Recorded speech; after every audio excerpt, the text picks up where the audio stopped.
अप्पी आमची कलेक्टर या मालिकेच्या आजच्या भागात आपण पाहणार आहोत. अर्जुन जेव्हा पोलीस स्टेशनमध्ये जातो तेव्हा आर्या लगेच त्याच्या समोर येते. तर अर्जुन तिच्या तब्येतीची चौकशी करतो. तर आर्या म्हणते की माझी तब्येत आता ठीक आहे आणि म्हणूनच तू काल रात्री मला माझ्या घरी सोडला ना. तर अर्जुन म्हणतो की आर्या मला या विषयावर बोलायचं नाही आहे. तर आर्या म्हणते की मलाही बोलायची इच्छा नाही, ते सगळं जाऊ दे, हे बघ मी तुझ्यासाठी टिफिन आणलाय. तर अर्जुन म्हणत असतो की या सगळ्याची काही गरज नव्हती, पण आर्या गैरसमज करून घेते आणि अर्जुनला विचारते की काय झालं, आता तुला माझ्या हातचं अन्नसुद्धा गोड लागत नाहीये का. त्यावर अर्जुन तिचा गैरसमज दूर करण्याचा प्रयत्न करत म्हणतो की असं नाही आर्या. पण आर्या काही ऐकून घेत नाही आणि ती अर्जुनसोबत वाद घालायला सुरुवात करते. तर अर्जुन तिला स्पष्टपणेच सांगतो की आर्या मला विचार करण्यासाठी थोडा वेळ हवा आहे. पण आर्या ऐकत नाही.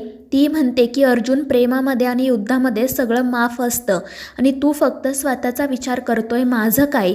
तर अर्जुन म्हणत असतो की आर्या तू प्रेमात असं काहीतरी करून बसू नको की नंतर ही सगळी नाती सांभाळणं तुझ्यासाठी अवघड होऊन बसेल.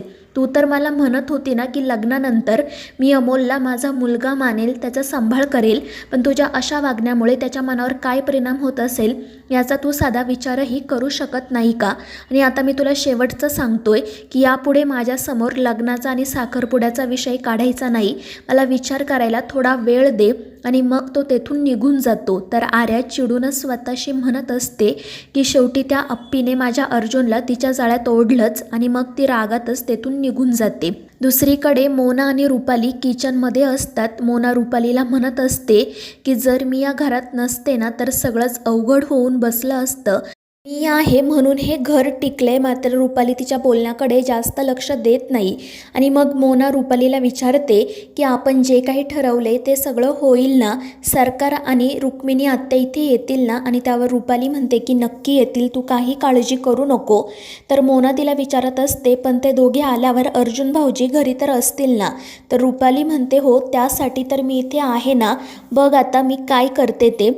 तर दुसरीकडे चिंचोके अर्जुनच्या केबिनमध्ये बसून पेंडिंग केसेसच्या फाईल बघत असतो. तितक्यात अर्जुन त्या ठिकाणी येतो. तो चिंचोकेवर खूप चिडतो आणि त्याला विचारतो की हे काम तुला कोणी करायला सांगितलं. तर चिंचोके म्हणत असतो की साहेब हे तुम्हीच सांगितलं होतं. त्यामुळे अर्जुन शांत होतो आणि त्याची माफी मागतो. तर चिंचोके विचारत असतो की साहेब काय झाले, तुम्ही एवढे का चिडलात. तर अर्जुन म्हणत असतो की काही नाही. मात्र चिंचोके त्याला आग्रह करत म्हणतो की साहेब जे काय झाले ते सांगा मला, नाही तर तुम्ही दिवसभर अशी चिडचिड करत राहाल. आणि त्यावर अर्जुन म्हणतो अरे दुसरं काही नाही रे रुपाली वहिनी, आर्याचंच टेन्शन आले मला. आणि मग तो घरी घडलेला सगळा प्रकार चिंचोकेला सांगतो. त्यामुळे चिंचोकेला सुद्धा आश्चर्य वाटतं. तो मनाशी म्हणत असतो की मी आर्या मॅडमला घरी जायला सांगितलं पण त्यांनी हे काय केलं. तरीही तो आर्याचीच बाजू घेऊन अर्जुनसोबत बोलत असतो. मात्र अर्जुन म्हणतो की मला विचार करण्यासाठी थोडा वेळ हवा आहे. आणि तितक्यात त्याला रुपालीचा कॉल येतो. रुपाली नाटक करत त्याला सांगते की आज मामंजींना हॉस्पिटलमध्ये घेऊन जायचं आहे, तुम्ही लवकर घरी या.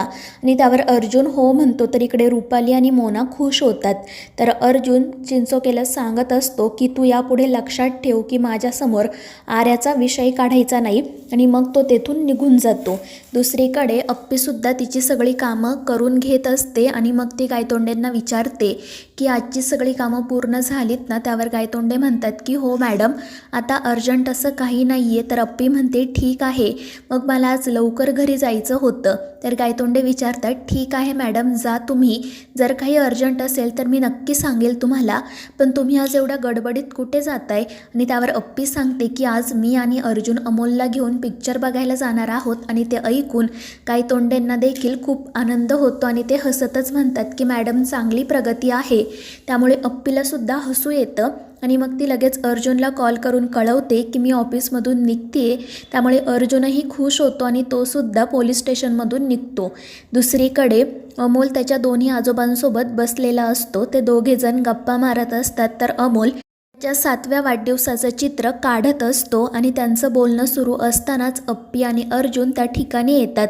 त्या दोघांना बघून अमोल खूप खुश होतो. तर कदम त्यांना विचारतात की आज तुम्ही लवकर घरी का आलात. आणि त्यावर अर्जुन म्हणतो की आज आम्हाला कोणाला तरी एक छान सरप्राईज द्यायचं आहे. तर अप्पी अमोलला सांगते की आज आपण सगळेजण पिक्चरसाठी जातोय. त्यामुळे अमोल तर खूपच खुश होतो. त्याचा आनंद गगनात मावेनासा होतो.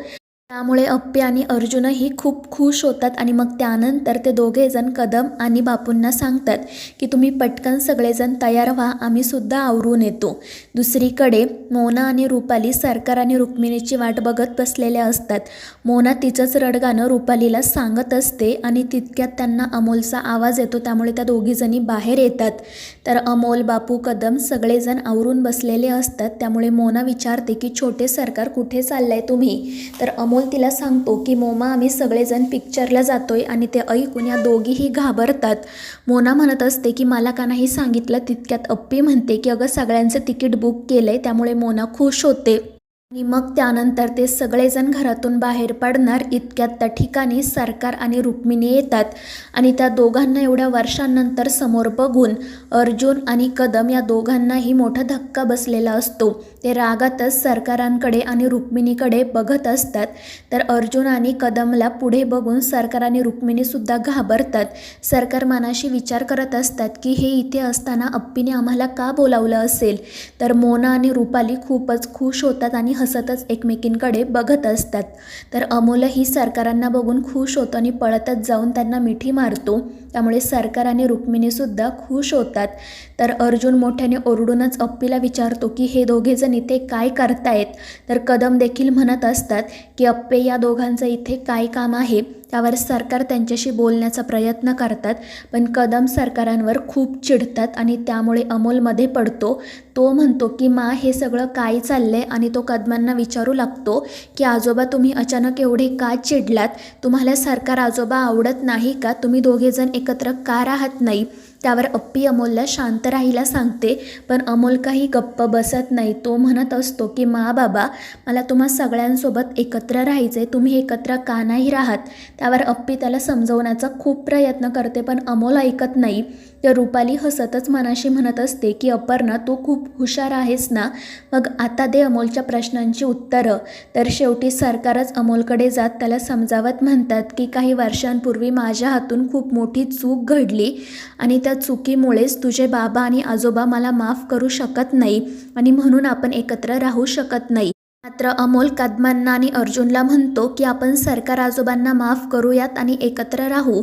पण कदम म्हणतात की यांच्या हातून चूक नाही, तर मोठा गुन्हा घडलाय, पाप केले आणि त्यामुळे आम्ही यांच्यासोबत कधीच एकत्र राहू शकत नाही. तर अर्जुनही म्हणत असतो की अमोल बाळा, तू दुसरं काही माग, मात्र हे काही मागू नको. आणि मग त्यानंतर रुपाली अजून आगीत तेल ओतत म्हणते की अपर्णा, यांना इथे कोणी बोलावलं, तुला काही कळतं की नाही ग. जर हे इथे थांबणार असतील तर आम्ही हे घर सोडून जातो. तर अर्जुन अप्पीला म्हणतो की मला तुझ्याशी महत्त्वाचं बोलायचं आहे आणि ते दोघेजण किचनमध्ये जातात. अर्जुन खूप चिडलेला असतो. अप्पी त्याला समजवण्याचा प्रयत्न करते. तर अर्जुन म्हणतो की अप्पे, अमोलसाठी आम्ही इथे आलोय आणि जोपर्यंत तो म्हणत नाही तोपर्यंत आम्ही इथून कधीच कुठेच जाणार नाही. पण आता तू ठरव, तुला कोण हवंय. जर तुला ही 2 माणसं या घरात हवी असतील तर आम्ही हे घर सोडून जातो. तर मित्रांनो, या मालिकेच्या पुढील भागांच्या अपडेट्ससाठी आपल्या चॅनेलला सबस्क्राईब करा.